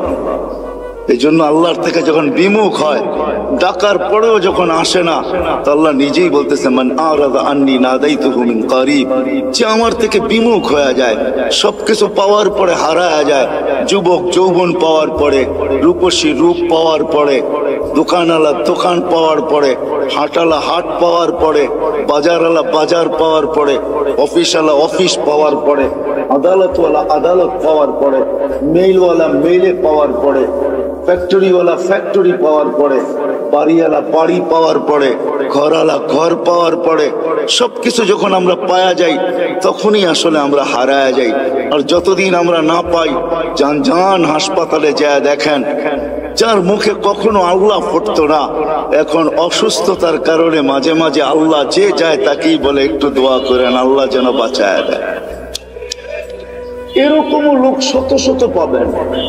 আল্লাহ বলে যে পাওয়ার পরে বিমুখ হয়ে যায়, না তাই তো মিন কারিব, আমি কাছের থেকে এসে ওকে ডাকতে থাকি আর ওকে প্রশ্ন করতে থাকি, ইলা আইন, কোথায় চললি? হাল ওয়াজাত্তা আজওয়াতা মিন্নি, আমার চেয়ে বড় দাতার সন্ধান কি তোর কাছে আছে? আমা কুনতা মা আম্মাহিনা, তুই নিকৃষ্ট একটা পানির ফোঁটা ছিলি না? ফামান জাআলাকা দামা, তোকে রক্তে রূপান্তরিত করলো তো করলো কে? ওমান জাআলাকা মুদগা, তোকে রক্তপিণ্ড বানাইলো তো বানাইলো কে?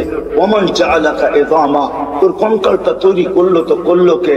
ওমান কাসা আলাইহি লাহমা, এর উপর এত সুন্দরভাবে গোশতের আবরণ চড়াইলো তো চড়াইলো কে? বল।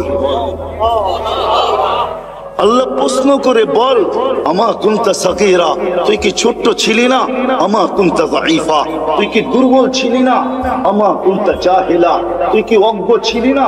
আমা কুনতা মিসকিনা, তুই কি অসহায় আর নিঃস্বয় ছিলি না? আজকে সবকিছু পাওয়ার পরে বিদ্যানকেও দেখবেন বিদ্যার পাপ নিয়ে চলে, সবাই পাপে চলে আসছে। পাপ বুঝেন তো, অন্য শব্দটা বললাম না, হয়তো আপনাদের দিলেও লেগে যেতে পারে, এই জন্য শব্দ পরিবর্তন করে বললাম। সবাই পাপ নিয়ে চলে, বিদ্যানকে দেখবেন বিদ্যার পাপ নিয়ে চলে, পদালকে দেখবেন পদের পাপ নিয়ে চলে। তো আল্লাহ জিজ্ঞাসা করে, তুই অজ্ঞ ছিলি না, তুই নিশ্চয় ছিলি না?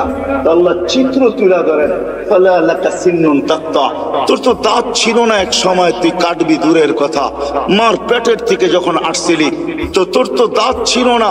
ওয়ালা লাকা লিসানুন তানতিক, জিহ্বা ছিল কিন্তু বাক শক্তি ছিল না। ওয়ালা লাকা উদুনুন তাসমা, কান ছিল কিন্তু শ্রবণ শক্তির কার্যকারিতা ছিল না। ওয়ালা লাকা আইনুন তানজুর, চক্ষু ছিল দৃষ্টি শক্তির কার্যকারিতা ছিল না। ওয়ালা লাকা আকলুন তুমাইয়িজ, মগজ ছিল ভালো মন্দ বুঝার মতো ক্ষমতা তোর ভিতরে ছিল না। ওয়ালা লাকা কালবুন তাতাফাক্কার, দিল ছিল একটা ছোট কিন্তু চিন্তা কি জিনিস তুমি জানতে না। ওয়ালা লাকা ইয়াদুন তাবতিশ, হাত ছিল ধরার ক্ষমতা ছিল না। ওয়ালা লাকা রিজলুন তামশি, পাও ছিল কিন্তু চলার ক্ষমতা ছিল না। তারপরে আল্লাহ প্রশ্ন করেন, আলাইসা কাযালিক, এরকম কি ছিল না? কি বলেন? হ্যাঁ হ্যাঁ, এরকম ছিল না? আল্লাহ বলে, ফাকাত তাতাহাররাক, তুই নড়াচড়াই করতে পারতি, আর কিচ্ছু না। তোকে এই পর্যন্ত আমি আল্লাহ পৌঁছেছি। কে পৌঁছেছে? আল্লাহ বলে, কিভাবে পৌঁছাইছি এটাও দেখ। তোর অস্তিত্ব হইতে দেরি আমি তোর মার সিনার ভিতরে দুটা পিওর দুধের ঝর্ণা জারি করতে দেরি করে, যার বিকল্প কিয়ামত পর্যন্ত কেউ পাবে না। হতে পারে দুধ বড় দামি দামি আছে, ডাব্বার দুধ বড় দামি দামি আছে, কিন্তু মার দুধের বিকল্প নেই। হ্যাঁ, আপনি যত ব্র্যান্ডের দুধ বলবেন আমাকে বুঝাইতে হবে না, রাগ হবেন না। ব্র্যান্ডের যত দামি দুধ ডাক্তার লেখক না কেন, মার দুধের কোনো বিকল্প নেই। আল্লাহ বলে, হার রান্তি শীতা, শোন শোন, শুধু এখানে শেষ না, শীতের ছোঁয়া লাগতে দেরি আমি আল্লাহ কুদরত দিয়ে গরম করতে দেরি, বারিদান ফিস সাইফ, গরমের ছোঁয়া লাগতে দেরি আমি ঠান্ডা করতে দেরি করি নাই। এইভাবে তোর ভিতরে আমি ঢুকাইছি। শুধু এইখানেই শেষ না, চাল তুলাকা হানানা, তোর জন্য আমি সবার দিলের ভিতরে ভালোবাসার চাল বুনছি। নাইলে তুই যে কষ্ট দিছিস মাকে, মা তো উচিত ছিল তোকে নিক্ষেপ করা, বাহির হইতে দেরি ফুটবলের মতো নিক্ষেপ করা দেরি হতো না। কেননা মা যে কষ্টকে সহ্য করছেন, কোরআন বলতেছে ওয়াহনিন আলা ওয়াহনিন, এমন কষ্ট স্তূপের একটার উপরে একটা পাহাড় বানায় দিছেন কষ্টের, তারপর ওই কষ্ট বুকে ধারণ করছেন আর মুস্কি মুস্কি হাঁটছেন। সবাইকে যদি জিজ্ঞাসা করে হাসো কেন এত কষ্ট, বলে শুধু চেহারা দেখতে দাও, কষ্ট বলতে দেরি হবে না। ইমাম গাজালি লেখছেন, যদি যান্ত্রিক রূপ দেওয়া যেত মার কষ্টকে, কসম খোদা, টেকনোলজির যুগে যদি কোনো মা বাচ্চাকে যখন পেটে রাখে, ওটাকে যদি টেকনোলজির মাধ্যমে কোনো রূপ দেওয়া যেত আর নিক্ষেপ করা যেত কোনো কঠিন পাথরের পাহাড়ে, তো ইমাম গাজালি লেখেন লান শাক্কাল জিবাল, পাহাড় টুকরা টুকরা হয়ে যেত। আল্লাহ বলে, আমি ভালোবাসার তুফান চালাইছি তোর মার দিলের ভিতরে, যার কারণে ভালোবাসার তুফান আর বন্যার কারণে তোর মা সবকিছু সহ্য করছেন, কিন্তু তোকে কিছু হইতে দেন নাই। বলে ভালোবাসার মাত্রা কতটুকু ছিল? বলে ফালা ইয়ানাম হাত্তা তানাম, তুই না খাইলে আমি খাইতেও দেই নাই। ফালা ইয়ানাম হাত্তা তানাম, তুই না ঘুমাইলে মা বাবাকে আমি ঘুমাইতেও দেই নাই। কিন্তু তুই তো ছিলি অসহায়, তুই এটাকে কাজে লাগাবি কি করে? এই ভালোবাসার সমুদ্রে মাঝে মাঝে তুফান উঠাবি কি করে? এই জন্য তুই আসতে দেরি, আমি তোকে কান্না শিখাইতে দেরি করি নাই। ওটা কান্না ছিল না, ওটা জাদুর বাঁশি ছিল, জাদুর বাঁশি। এটা হেমেলিনের বাঁশি ছিল, এটার ভিতরে জাদু ভরা ছিল। এই জন্য তো হাদিসের শব্দ ফালাম্মা বাকাইতা সা ইলাইকা জামিয়া, তুই কান্নার সুর তুলতে দেরি, সবাই তোর দিকে দৌড়াইতে দেরি। দাদা যত বড় পীর হোক আর গৌস হোক আর কুতুব হোক, নাতির কান্না যখন কানে যায় না, ভিতরটা ফাটতে শুরু করে আর দৌড়াইতে শুরু করে। কাঁদে তো কাঁদে কেন? আরে গৌস আর কুতুব আর কি, দুজাহানের বাদশাহ মুহাম্মদুর রাসূলুল্লাহ, যাকে সৃষ্টি না করলে আল্লাহ কিছুই করতেন না, যার সুবাদে আমরা এখনো চলতেছি। নাইলে আল্লাহ আমাদের চালানের কথা না, আমাদেরকে চালানের কথা না, এক কদম আমরা চলার কথা না, শুধু চলতেছি তো ওনার সুবাদে চলতেছি, ওই নবীর সুবাদে চলতেছি, কারণে চলতেছি, ওনার সাথে অঙ্গীকার, এই জন্য চলতে পারতেছি। নাইলে আমাদেরকে চালানো পালানো পালা, এটা আল্লাহর কোনো প্রয়োজন ছিল না। কি বলেন? হ্যাঁ, বড় আমাদেরকে পাললেই আল্লাহ, নাউজুবিল্লাহ, আল্লাহর আল্লাহিয়াতের ভিতরে, খোদাইত্বের ভিতরে কোনো বেড়া যাবে না? আমরা না মানলে কমা যাবে না? না, আল্লাহ আল্লাহ আল্লাহ আল্লাহ আল্লাহ, কারো মুহতাজ না। সমাদার, সমাদের মিনিংস দেখেন, অর্থ দেখেন, এটা কাকে বলে? আল্লাহ কারো মুখাপেক্ষ না।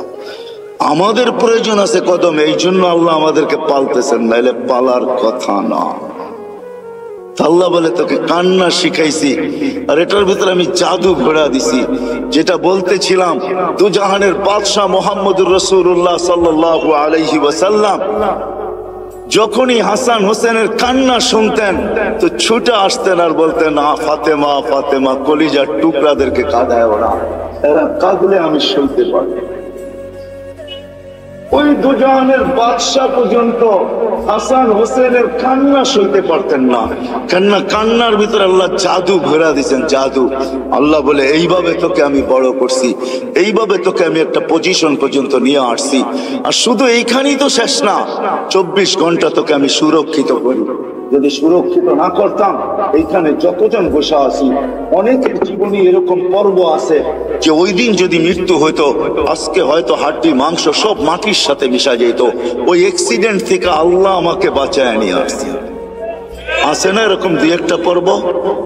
24 ঘন্টা আল্লাহ বলে সুরক্ষিত করি তোকে, 24 ঘন্টা সুরক্ষিত করি। আমি যদি তোকে সুরক্ষিত আল্লাহ বলে 24 ঘন্টা তোকে সুরক্ষিত করি, আর 24 ঘন্টা তুই আমাকে ভুলা থাকিস। শোন শোন, আমি যদি সুরক্ষিত না করতাম, লাবতালাতিল আরদু ফি বাতনিহা, জমিন বহুত আগে তোকে পেটে নিয়ে আনিত। লা আদরাকাতিল বাহরু ফি কারিহা, সমুদ্র বহুত আগে তোমাদেরকে তলদেশে নিয়ে আনিত। লা আহলাকাতিল মালাইকা, ফেরেশতা বহুত আগে তোমাদেরকে চটকাইতে চটকাইতে সাইজ করে ফেলত। আমাদের বডিটা এমনি পরিচালিত হয় না। 10 জন ফেরেশতা ডে শিফটে ডিউটি করে, 10 জন নাইট শিফটে ডিউটি করে। প্রত্যেকের জন্য 20 জন ফেরেশতা ডেলি ডিউটি করে 24 ঘন্টায়। দিনে 10 জন, রাত্রে 10 জন, যে আপনাকে আমাকে সুরক্ষিত করে। বাকি বডিটা পরিচালনার জন্য অনেক ফেরেশতা আছে। এইখানে শিক্ষিত সমাজ, আমি যদি প্রশ্ন করি হার্ট কি দিয়া চলে, আপনারা বলবেন বাল্ব দিয়া চলে, ঠিক না? এটাই তো বলবেন। আমি যদি প্রশ্ন করি বাল্ব কি দিয়া চলে, কি জবাব আপনাদের কাছে বলেন? জান এখানে হাসপাতালও আছে, জিজ্ঞেস করেন। ফরাজি হাসপাতালে জিজ্ঞেস করে আসেন যে বাল্ব কি দিয়া চলে, তো বলবে জানি না বাল্ব কি দিয়া চলে। আরে আরে, হার্ট কুদরত দিয়া চলে। ফেরেশতা 5 করে, আলা ইন্না কলবি ইবনে আদম মালাইকাতুন মুআক্কালা। একজন ফেরেশতা আছে যে হার্টকে 5 করে, 5 চিপ দেয়, রক্ত বাকি হয়ে যায়, ছেড়া দেয়, আবার টাইনা। আল্লাহ আমাদেরকে সিস্টেমের মাধ্যমে চালান। 24 ঘন্টা ফেরেশতা আমাদেরকে সুরক্ষিত করে, আল্লাহ সুরক্ষিত করে। আল্লাহ বলে, যদি সুরক্ষিত না করতাম, আমি ডাকি তারপরও আসো না, কিন্তু আমি তারপরও তোমাকে সুরক্ষিত করি। হ্যাঁ শোনেন, তাইলে দ্বিতীয় হাদিসও শুনা দেন। জমিন প্রতিদিন বলে, আলা কুল্লা ইয়াউমিন ওয়াল আরদু তাস্তাযিনু রাব্বা, জমিন প্রতিদিন বলে আল্লাহ অনুমতি দেন না, কি করবে? আন আবতালিয়া ইবনা আদম ফি বাতনি, হায় হায়, আদমকে, মানুষকে আমি পেটে নিয়ে আনিব। যে যেখানে আছে, যেটার ভিতরে আছে, যা সহ আছে, সব সহ পেটে নিয়ে আনিব। প্রথম সুনামি যখন আসে, 3 মাস পরে আমি ইন্দোনেশিয়া গেছি। টানা ঢাকার থেকে 8 ঘন্টা ফ্লাইটের পরে আমি পড়ছি জাকার্তা। ওইখান থেকে 300 কিলোমিটার আমার এই চোখে দেখছে, একটা বাড়িও দাঁড়ানো নাই। হ্যাঁ হ্যাঁ, আমি চোখে দেখা জিনিস বলতেছি। তখন উদ্ধার অভিযান চলতেছিল, একটা বাড়িও দাঁড়ানো নেই, 300 কিলোমিটার আমার দুই চোখে দেখছি, একটা বাড়িও দাঁড়ানো নাই। তো এখানে আমার মনে হচ্ছে এখানে জমিনকে আল্লাহ একটু অনুমতি দিয়ে দিচ্ছে। হায় হায়, 2 দিন আগেও আসছিল বাংলাদেশে ভূমিকম্প, ঠিক না? হ্যাঁ, পুরা অনুমতি আল্লাহ দেন না, এই জন্য একটু চটকা দিয়া চলে গেছে, সতর্কের সিগন্যাল দিয়া চলে গেছে। কিন্তু আশ্চর্যের বিষয় একটা এটাও ছিল, 300 কিলোমিটারের ভিতরে একটা মসজিদের ভিতরে একটা দাগও দেখি। আমি চোখে দেখা বলতেছি, শোনা মুনা না। তো মেরে দোস্ত, যেটা বলতেছিলাম, জমিন প্রতিদিন বলে অনুমতি দেন না। তো আল্লাহ জিজ্ঞাসা করে এত রাগ কেন? তো বলতেছে আলামাতা আসবির ওয়া তাহাম্মাল, আমি কতদিন সবুর করবো আর এদের বোঝা উঠায় রাখবো? তো আল্লাহ বলে কেন? ইয়াসি লাইলাম ওয়া নাহারা, 24 ঘন্টা নাফরমানি করে। দেখেন না, আপনি ডাকেন তারপরও আসে না, বলে ব্যস্ত ব্যস্ত ব্যস্ত ব্যস্ত। অথচ হাদিসে এই কথাও আছে, দুনিয়া আমাদের সবার কানে আসবে, সবার কানে। শুনে নেন, বাটারার মানুষ সবার কানে ধ্বনি আসবে। আজকে তো যুবক তুমি ব্যস্ত বলো, তোমার কানেও ধ্বনি আসবে। লাশ হইতে দেরি, ধ্বনি আসতে দেরি হবে না। ফেরেশতা আয়েশা কানের কাছে চিৎকার দিয়ে জিজ্ঞাসা করবে, আইনাল ইশতিগাল, বল তোর ব্যস্ততা কোথায়? তুই নিজেকে বড় ব্যস্ত বলতি, বল ব্যস্ততা কোথায়? তো ফেরেশতা জবাব দিবে, সালাল ইশতিগাল, তোর ব্যস্ততা পরিসমাপ্তি ঘটায় দিলাম, তোর ব্যস্ততা শেষ। আর কোনোদিন তুইও বলবি না আমি ব্যস্ত, আর কেউ তোকে দেখবে না ব্যস্ত, আর কোনোদিন রিঙে বলবে না ব্যস্ত, কোনোদিন ব্যস্ততার শব্দটাই তোমার কাছে আসবে না, পরিসমাপ্তি ঘটায় দিলাম। তুমি ব্যস্ততা শেষ, ওয়ালাকিন বাকিয়াল ওয়াবাল, সব কাটি তোমার সামনে। কতদিন সবুর করব, কতদিন উঠায় রাখবো? জমিন আরেকটু শব্দ বলে, ওয়ায়ামশি আলা যাহরি মারহা, আমার বুকে সিনা টান করে চলে। যদি মাথা নত করে চলতো তাইলেও তো মেনে নিতাম। আল্লাহ আমাকে ফাটায়া চলে, ফাটায়া। যুবক দেখবেন, রাগ হয়েও না, তোমাদের পায়ে হাত দিয়া চলি। যুবক তো যুবকের স্টাইলই চলে, ঠিক না? হ্যাঁ, কি বলেন? তেল চালিত ঘোড়ার উপরে উঠলে তো কোনো কথাই নাই। তেল চালিত ঘোড়া চিনেন? আগের ঘোড়া ঘাস খাইতো, এখনকার ঘোড়া কিন্তু তেল খায়। তেল চালিত ঘোড়ার উপরে উঠলে তো কোনো খবরই নাই, ঠিক না?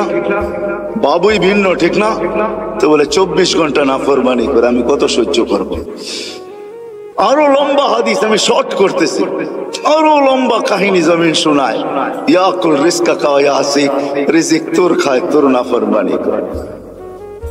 তুমি যা দিছো এটা দিয়ে গৌরব করে।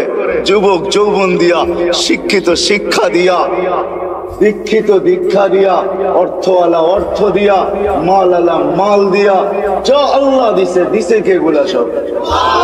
মান আগনা মান আফকার। আল্লাহ কোরআনে বলতেছে আগনা ওয়া আফকার। আল্লাহ বলে চা দেখো তোমার কাছে সব আমি দিছি। কার থেকে দেওয়া? হ্যাঁ, যদি এতটুকু রেখে দিতেন না, পারতেন না। না টেকনোলজি আল্লাহর কাছে শেষ হয়ে গেছে, মনে হয় বুঝেন নাই। মার পেটের থেকে যতটুকু আসছিলাম এতটুকু যদি থেকে যেতাম, কি করার ছিল? কোন মেডিসিন বাহির হয়েছে আজ পর্যন্ত যে বাউনা খাইলে ও রিঙে তো কম ঝুলে নাই? রিং বুঝেন? বাউনা চেনেন না? ও রিঙে কি কম ঝুলছে?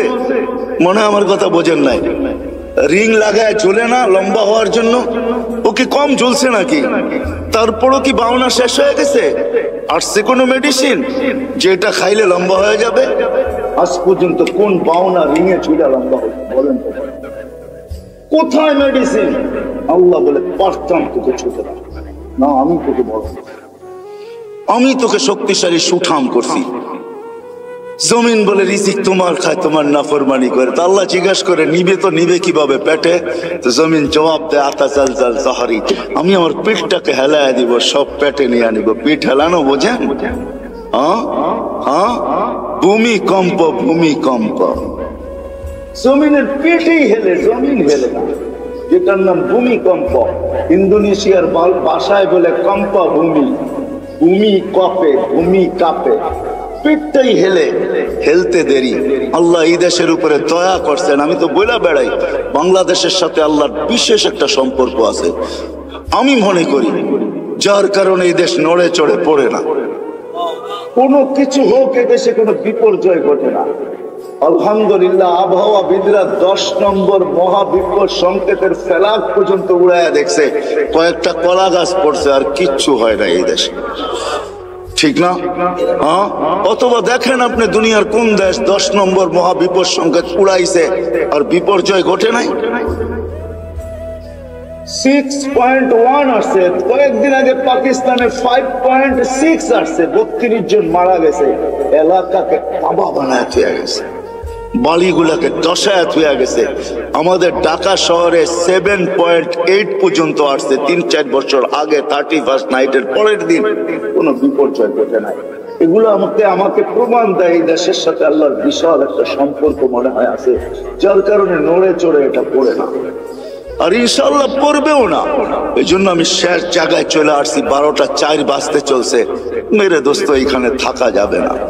নিয়ে আসছেন উনি, নিয়ে যাবেন উনি, ওনার কাছে চলে যেতে হবে, আল্লাহর কাছে চলে যেতে হবে, এইখানে থাকা যাবে না। কিন্তু নিজেকে গোড়া নিয়ে যাবে, যে গোড়া নিয়ে যাবে নিজেকে, যেমন আল্লাহ চান, যেমন আল্লাহ রসুল চান, তখন আর আল্লাহ বর্ণ দেখবে না, তখন আর আল্লাহ ভাষা দেখবে না, তখন আর আল্লাহ দেশ দেখবে না, তখন আর আল্লাহ বংশ দেখবে না, তখন আর আল্লাহ সোসাইটি দেখবে না, দুনিয়ার কোনো জিনিস আল্লাহ দেখবে না। যে নিজেকে গোড়া নিয়ে যাবে, নারী গড়বে, পুরুষ গড়বে, যুবক গড়বে, বৃদ্ধ গড়বে, এমনকি গরিবও যদি নিজেকে গোড়া নিয়ে যায়, আল্লাহ রসুলের দোয়া তার সাথে আছে।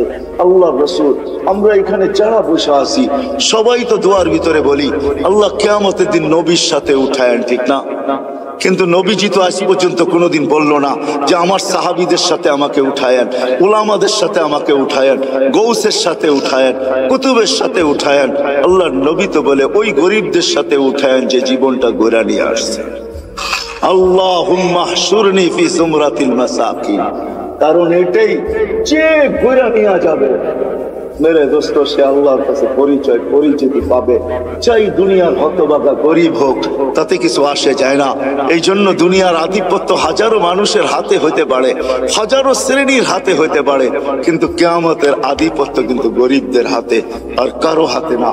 এই জন্যই আল্লাহ রসুল গরিবদের সাথে উঠতে চাইতেছেন, কেননা গরিবরা কবর থেকে উঠবে, ফেরেশতারা কানে কানে বলবে ইনতালিকু ইলাল জান্নাতি বিগাইরি হিসাব ওয়ালা কিতাব, তোমাদের হিসাবও নাই, কিতাবও নাই, সিধা জান্নাতে চলো। ওরা বলবে কিয়ামতের মাঠ, বলে ওইখানে তোমাদের কোনো প্রয়োজন নাই, চলো তো সিধা চলো। বরং এক রিওয়ায়াতে এটাও আছে, বলে ওইখানে গেলে বিপদও হবে। আবার আরেক রিওয়ায়াতে আছে কিয়ামতের মাঠে যাবে গরিবরা সত্য, ফেরেশতারা যখন হিসাবের কথা বলবে তো সব গরিব বেকা হয়ে বসবে, রংবাজের মতো স্টাইল দেখাবে, আর ফেরেশতাদের চোখে আঙ্গুল দিয়ে বলবে আইয়ু হিসাবিল্লাহ না, ওই আমবাবার কি হিসাব রে, ওই কি হিসাব? কথোপকথন চলতে থাকবে, আল্লাহ জিজ্ঞাসা করবে মানহুম ওয়া মা ইয়াকুলুন, এরা কারা, কি বলে? বলবে আল্লাহ সব ভিক্ষুকের দল, হিসাব দিতে রাজি না।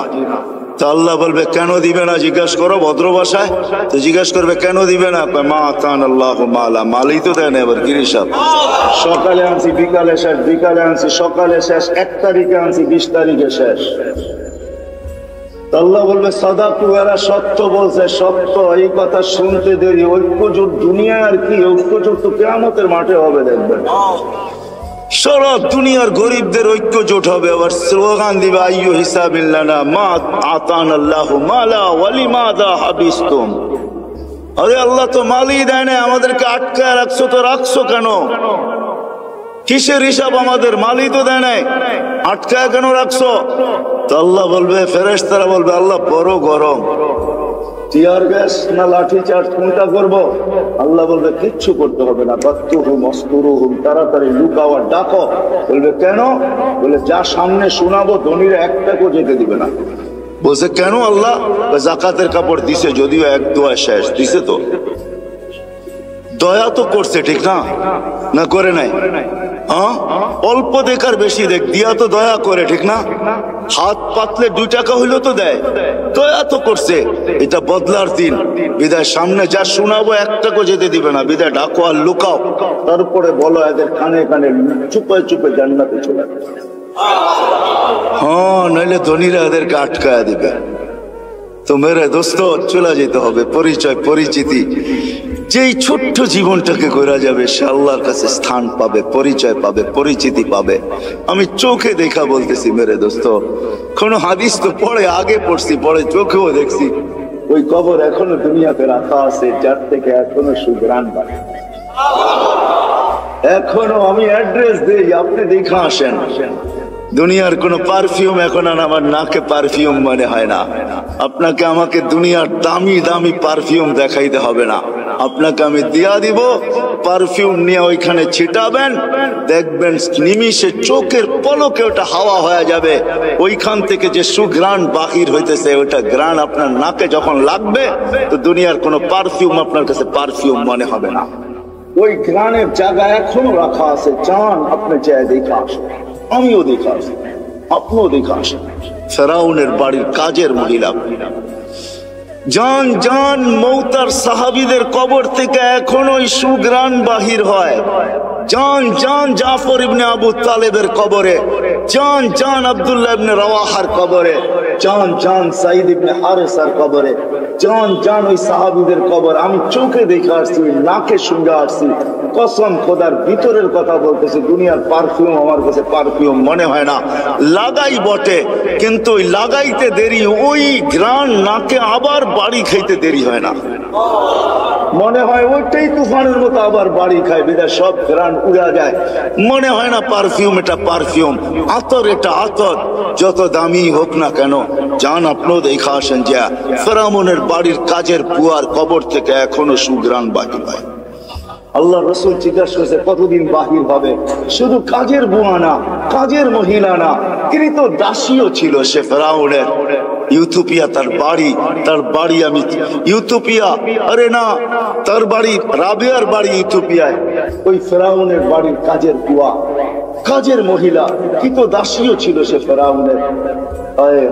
আল্লাহর কাছে পরিচিত ছিল, এখনো সুঘ্রাণ বাহির হইতেছে। 2.5 বছর পরে আল্লাহর রসুল যখন যাইতেছিলেন, সুঘ্রাণে দাঁড়াইতে বাধ্য হয়েছেন। কাহিনী বড় লম্বা। আল্লাহ রসুল জিজ্ঞাসা করছে কতদিন বাহির হবে? বলে ইলা ইয়াউমিল কিয়ামা, কিয়ামত পর্যন্ত বাহির হবে। এটা এখনো বাহির হচ্ছে, কিয়ামত পর্যন্ত আসল বাহির হবে কিয়ামত। সে পরিচিতি অর্জন করছে বড় কোরবানির মাধ্যমে। ওই কোরবানির দিয়ে গেলে অনেক লম্বা হয়ে যাবে, তাকে তেলে চলতে হয়েছে। শুধু সে জ্বলে নাই, 2টা ছোট ছোট বাচ্চা নিয়ে জ্বলতে হয়েছে।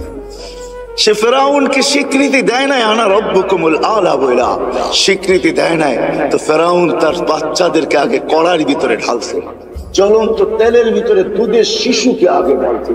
রু উঠা যখন উপরে যাইতেছিল, বাচ্চার রু মাকে সান্ত্বনা দিতেছিল, চিৎকার দিতে দিতে, উম্মি লা তাখাফি, মা ফেরাউন সামনে বিদায়, ভয় পাইস না, ওয়ালা তাহজানি, আমার বিচ্ছেদে দুঃখিত হইস না, ফা ইন্নাকি আলাল হক, তুই হকের উপরে আছিস, সানাজমাউ ফিল জান্নাতি ইনশাআল্লাহ, মা সবুর কর, একটু পরেই জান্নাতে আমাদের মিলন হবে।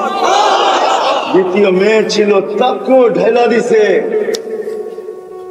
মা তো মাই হয়, চোখের পানি ধরে রাখতে পারেন নাই, একটু পর পর উপরে দেখতেন, হাত উঠাইতেন, ঠোঁট নাড়ায় কি বলতেন সেই জানে। ফেরাউন বলছে এরকম করিস কেন, হাত কেন উপরে ওঠে, চোখের পানি কেন ঝরে, ঠোঁট নাড়ায় কি বলতেছিস আর কাকে বলতেছিস, আমাকে মাইনা নিলেই তো পারিস। বলে কখনো না, ওই আল্লাহকে বলতেছি। এরকম কুটি ফেরাউন নারাজ হয়, আমার কিছু আসে যায় না, তুই নারাজ হস, তাইলে সব হারায় যাবে, আমার দুনিয়াও যাবে, আখেরাতও যাবে, সব পরিচয় হারায় যাবে।